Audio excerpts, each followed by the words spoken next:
Hello everyone, welcome to the Circular channel. Here I will continue the series of video on this channel that discuss death battles. In this video, which is the fourth, it will be our final part in discussing the tiering system. Previously, we have discussed the tier 1 and below. So, in this video, we will continue the discussion to the final and highest tier in the tiering system, which is tier 0. Although this tier itself does not have any sub-tiers, the definition of this level can be longer and more complicated than the definition of the previous level. Also, to maximize understanding of this tier, completion of the lower tier is needed. Therefore, if you haven't watched the previous video, you can watch it first, the link in the description box. So, without further ado, let's start the video.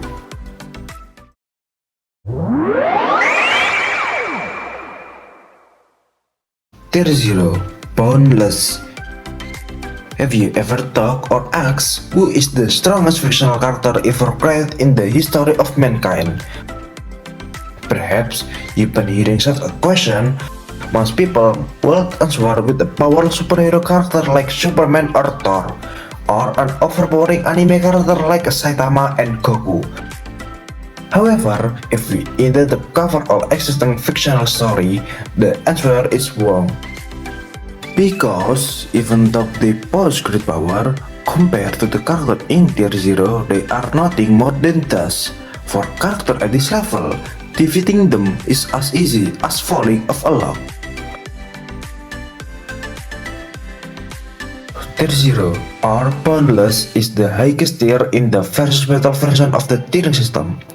At this level, a character object can destroy, create, or affect a structure that is completely transcendent of all form of hierarchical extension found in the collection of quality represented by the High 1A+.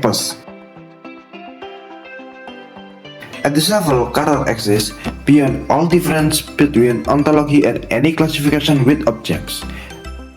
They exist outside of differentiation, unchanging, indivisible, inexpressible, self-sufficient, and utterly unsuppressible.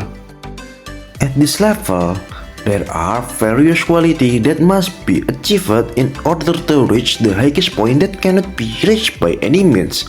Explaining this level requires more than one likely concrete illustration. We will immediately illustrate the key point that will make it easier for you to understand the concept applied at this level.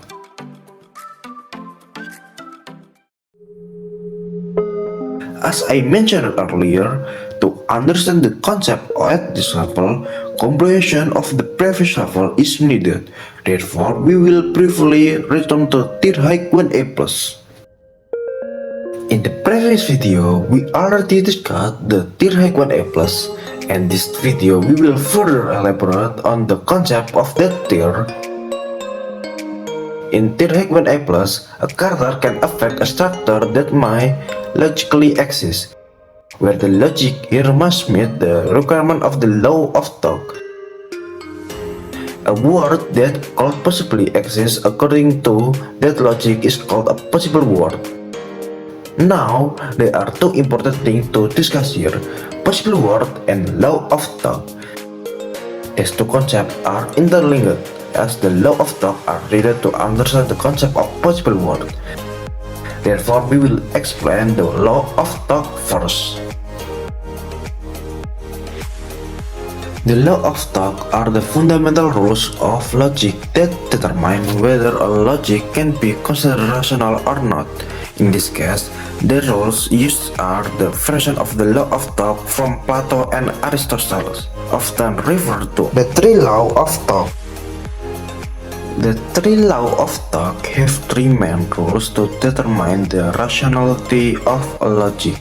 The first rule is the law identity, which explains that entity A is entity A, and not entity B or entity C. For example, that a cat is a cat and not a dog, even though they are both four-legged animals. The second rule is the law of non-contradiction, which states that an entity can have two opposing status at the same time.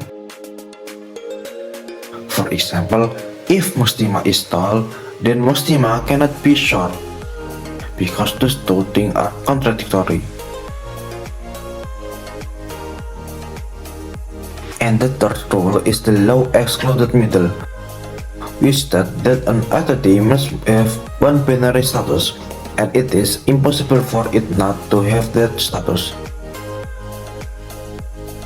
For example, person A must be either male or female, meaning it is impossible for person A not to possess one of those binary traits.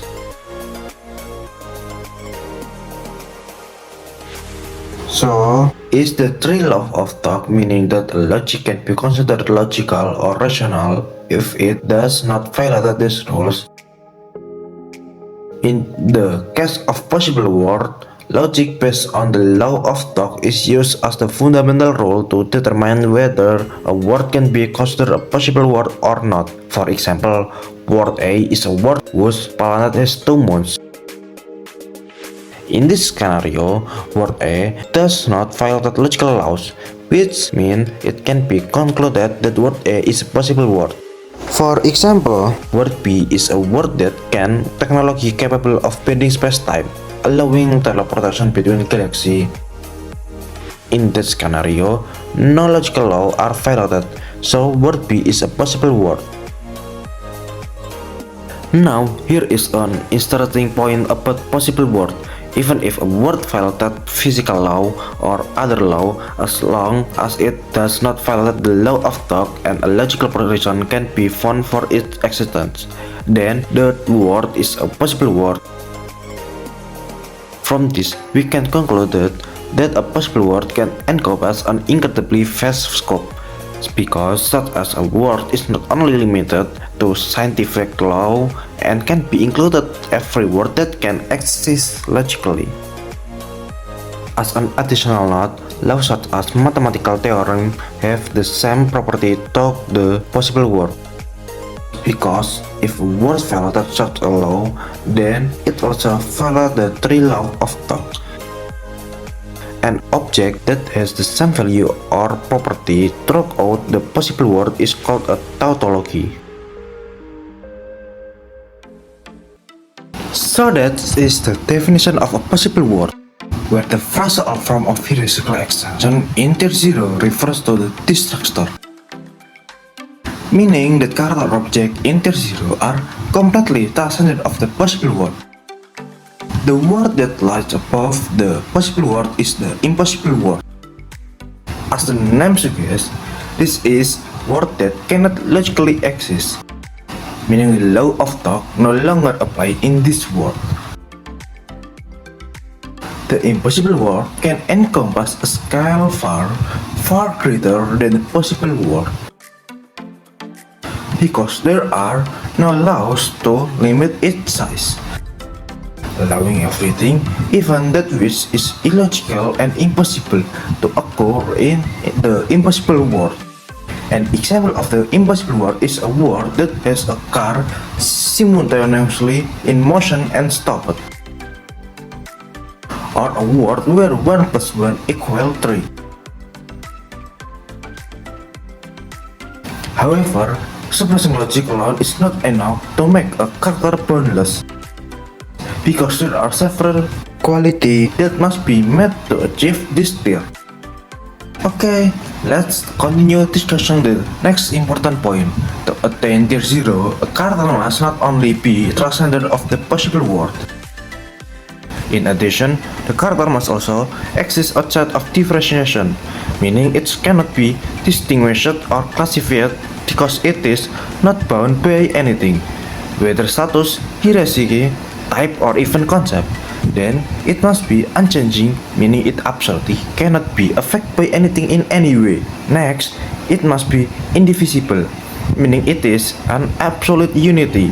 It must be inexpressible, meaning it cannot be described or explained because it is beyond the power of word and human reasoning to fully understand and explain it. Then, it must be self-sufficient, meaning it stand alone or is independent without needing or relying on anything, then it must be completely unsurpassable, meaning it exists at a pinnacle that no one can reach by any means. And finally, a character at this level must be omnipotent, meaning it can do anything without limitation, including being omnipresent and omniscient, encompassing everything and with nothing that does not originate from it, as well as surpassing the entirety of all essence that exists. In short, characters in Tier 0 or Boundless are completely transcendent of the possible world, and indirectly also of the impossible world because they exist beyond all essence, cannot be reached by any means, encompass everything as a whole, can do anything without limits, are not affected by anything, are self-sufficient, and are inexpressible. Example of character in Tier 0 are Azaroth from the Cthulhu mythos, Jehovah from World of the Darkness, the Amaranth from the Elder Scroll, and Nemo Ex Machina from the Self-Reference Engine.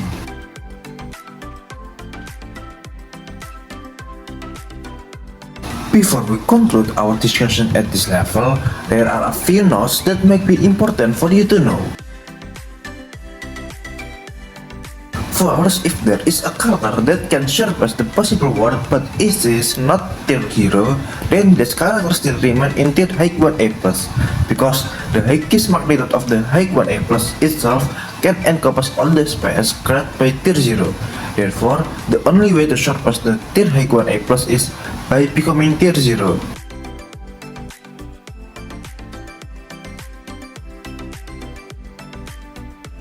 Second, being almighty or the creator of a world is not enough to make a character 0, because they must be meet the quality standard of this level. The level of an almighty character or creator is usually measured by the cosmological scale of the world they create.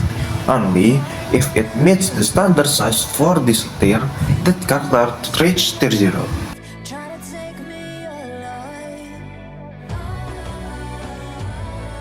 Third, but if Tier 0 character fails, this question was asked in the first battle forum, and the answer is the question does not make sense.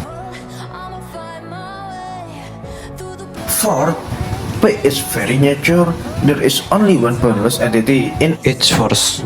The existence of two or more different almighty figures in the same story cannot be imagined, and ultimately, this may create contradiction, which means they will not achieve Tier 0 because they not meet the quality requirement of this level. And finally, due to the quality possessed by this tier, there are several inherent abilities for characters at this level, including omnipotence, omnipresent, omniscience, super-essential, existence, beyond dimensional existence, usually type 2, aquasality, usually type 4 or type 5, creation, immortality, range become boundless, lifting strength, striking strength, and stamina become incalculable.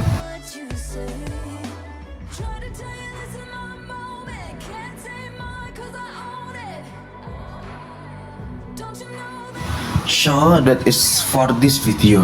The explanation I present is indeed not entirely complete because we didn't discuss detailed aspects such as precondition, the discussion of omnipotence, and the type of the world have not all been presented here, so that you can more easily understand the core concept applied at this level. If you want to understand all the concept of this tier further, you can go directly to the first battle forum, where every aspect of each tier has been fully explained. Yes, with this the discussion of the tiering system is finished. In the next video we will discuss feats and ability, which might be a long discussion, so don't forget to hit the bell so you won't miss the next video. That's all for you this video. If you are still confused, you can ask in the comment and I hope I can answer. And as always, since I'm not that old, if there is anything wrong or not quite right with the material I present, feel free to correct it. Thank you for watching and see you soon.